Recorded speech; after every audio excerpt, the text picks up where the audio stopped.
Chafetz Chaim, jour 16. Tetzaïn, c'est l'interdit numéro 16. Velifamim over od alisur chanupa. Et parfois, il enfreint également l'interdit des fausses flatteries. Chez Oularbe Geonim, Lav Gamour, qui pour beaucoup de Geonim, de mettre juste après le Talmud, c'est un interdit à part entière. Vous l'avez de l'autre tachanif ou etaretz. Et c'est l'interdit de ne pas faire des fausses flatteries sur la terre. Que Gonimit Kaven, mais si pour la Shonara va Chilut, que de la Hanif la Shomer. Par exemple, si en racontant la médisance et des paroles qui amènent à des disputes, il fait cela pour flatter faussement celui qui écoute.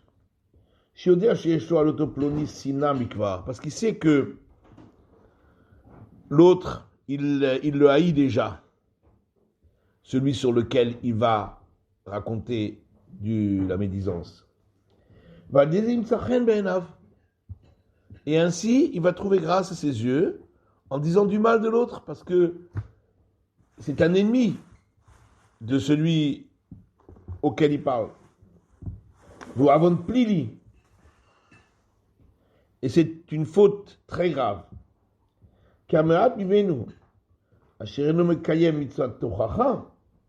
Parce que non seulement qu'il ne veut pas accomplir l'obligation de le réprimander, alors que c'est une obligation de la Torah, de le réprimander par rapport à la haine qu'il y a entre lui et cette autre personne. Mais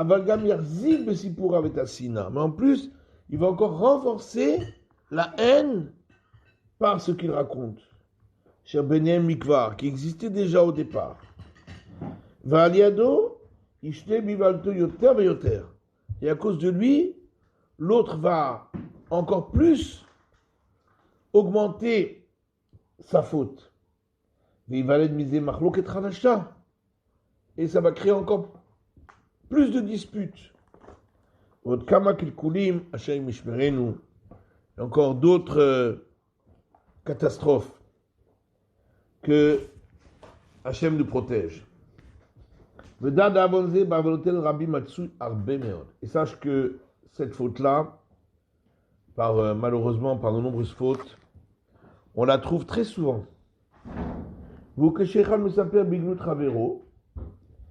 Quand quelqu'un y parle du mal d'un autre, et celui qui écoute,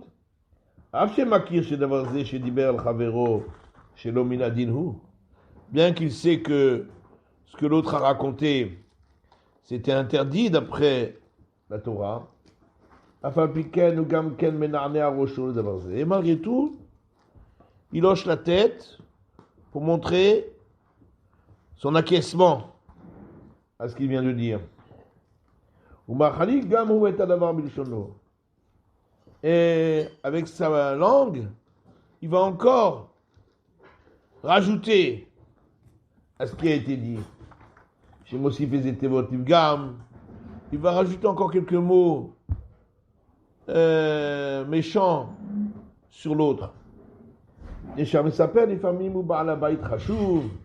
Parce que celui qui raconte, des fois c'est quelqu'un d'important, de riche, de cadomé, ou des choses semblables. Et il reçoit de lui des bienfaits. Ou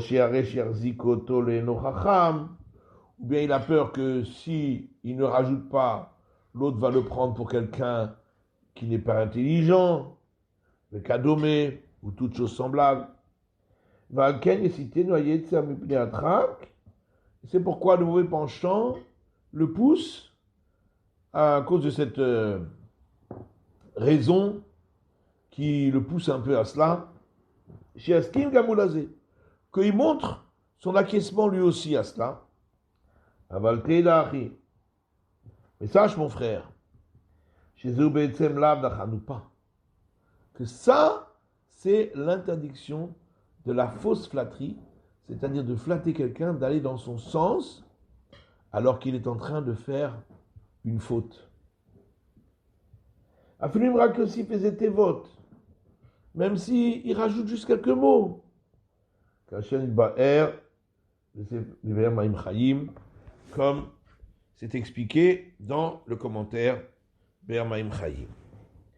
Valiyan Kazé est sur ce type de comportement, Shayach Machenemar, et s'applique ce qui est écrit dans Michelet, dans les proverbes. Vesamta sakin belo'echa, tu placeras un couteau dans tes mâchoires. Imba'al nefeshata, si tu es un homme qui a une bonne conduite, c'est-à-dire de s'empêcher de rajouter à ce qu'on a déjà entendu. Un homme, il a l'obligation même de se mettre en danger. Et qui ne place pas sur lui une telle faute qui est très grave. Et d'après la Torah, il faut normalement à ce moment-là se renforcer et au moins ne pas aller dans son sens à celui qui a raconté la médisance. Même s'il fait juste un petit mouvement, un petit hochement de tête, même ça c'est interdit. Parce qu'il montre par là qu'il est d'accord avec ce que l'autre raconte.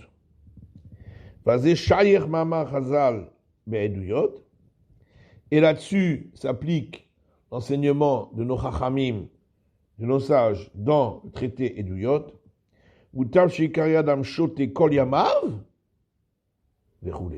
Il vaut mieux qu'un homme soit pris pour un idiot toute sa vie et qu'il ne soit pas pris pour un idiot devant un Hachem, même un seul instant. Et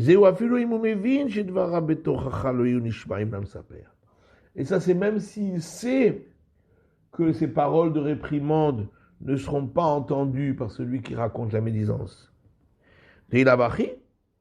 Parce que sinon,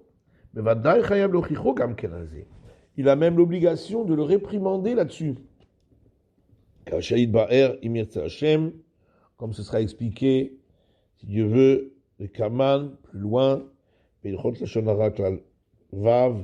dans les règles de la Shonara, de la médisance, au chapitre 6. Veifamim et Shod Lavacher. Ça c'est Yudzaïn, le 17e interdit. Veifamim et Shod Lavacher. Parfois, on peut même trouver encore un autre interdit. Veifamim Shematsui, parce que on trouve assez couramment par Avonotino Rabim, par nos nombreuses fautes. Chez Medaber Alav la Shonara mitor Kaas, où quelqu'un dit du mal d'un autre à cause de la colère, parce qu'il est en colère contre lui. Et parfois, en parlant, il va même le maudire. Ou parmi Mekalelo Bashem, parfois il va même prononcer le nom divin lorsqu'il va le maudire.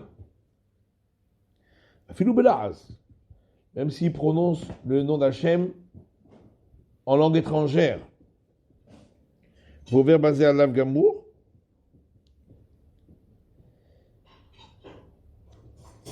il enfreint par cela un interdit total qui est dans Vaïkra, dans Lévitique, de l'otekallel cheresh, de ne pas maudire le sourd. Le kavanat akatou voit filou cheresh. Le verset ne veut pas dire pas seulement le sourd.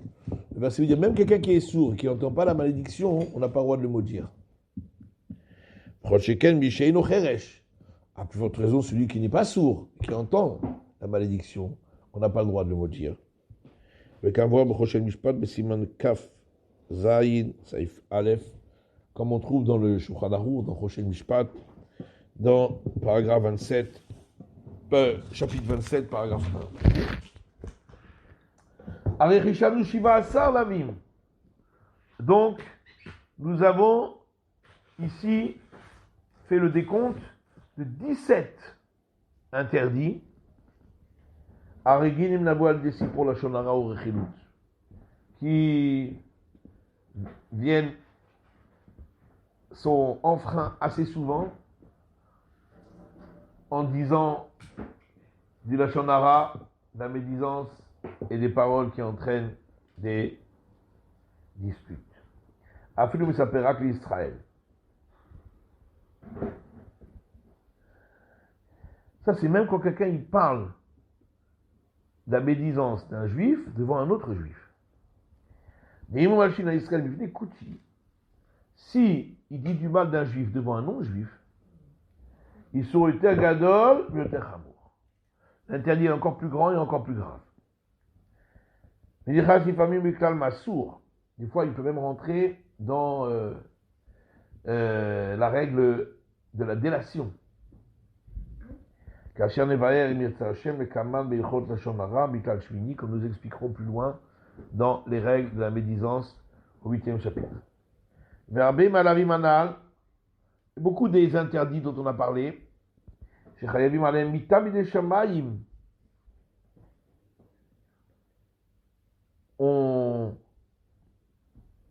on est passible à cause de eux, pour les avoir enfreints, de la mort par le ciel. Comme on a vu pour celui qui dit du mal ou fait honte à une veuve et à un orphelin, vers Chilul Hashem, ou celui qui profane le nom divin, vers Bemen Sheloga Binyan Olamaba.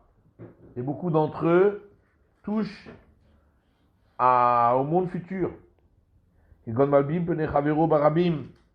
Comme celui qui fait pâlir le visage d'autrui devant tout le monde en lui faisant honte.